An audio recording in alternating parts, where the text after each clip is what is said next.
لو بتدور على تطبيق واحد يجمع لك كل الافلام والمسلسلات اللي بتحبها سواء كانت مصريه او اجنبيه او تركيه او حتى هنديه، يبقى الفيديو ده معمول مخصوص ليك. النهارده جايب لكم تطبيق يعتبر كنز لاي حد بيحب يتفرج او يحمل من غير وجع دماغ او عنة مزعج. خليني اعرفك على تطبيق شاهد بوك. هو تطبيق بسيط وسهل، بيقدم لك مكتبة لك ضخمة من أفلام ومسلسلات بجودة عالية وبدون أي إعلانات تقديم المتعة. كل اللي عليك إنك تفتحه وتختار وتبدأ تحمل فورا، سواء كنت بتحب الأفلام الأكشن، الكوميديا، الرعب أو حتى المسلسلات الطويلة، هتلاقي كل ده في مكان واحد. وأهم ميزة التطبيق إنه من غير إعلانات، بتقدر تحمل براحتك من أول دقيقة لآخر مشهد. تقدر تحمل بجودة عالية، تقدر تحفظ الفيلم أو المسلسل وتتفرج عليه أوفلاين.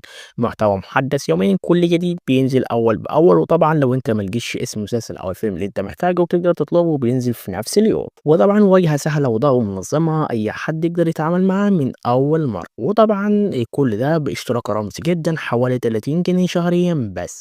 والمفاجأة بقى، لو أول مرة تسمع عن التطبيق فمعاك فرصة تجرب نسخة مجانية باستخدام كود الدعوة، وداتي لكل الناس اللي بتتفاعل معانا على السوشيال ميديا. ده وقتك تستمتع من غير ما تدفع ولا جنيه. وبصراحة أنا جربت تطبيقات كتيرة، لكن شاهد بوكس مختلف فعلا. لو عاوز تبدأ رحلتك في عالم من الترفيه بدون حدود، هتلاقي لينك التحميل وأرقام الاشتراك في أول تعليق.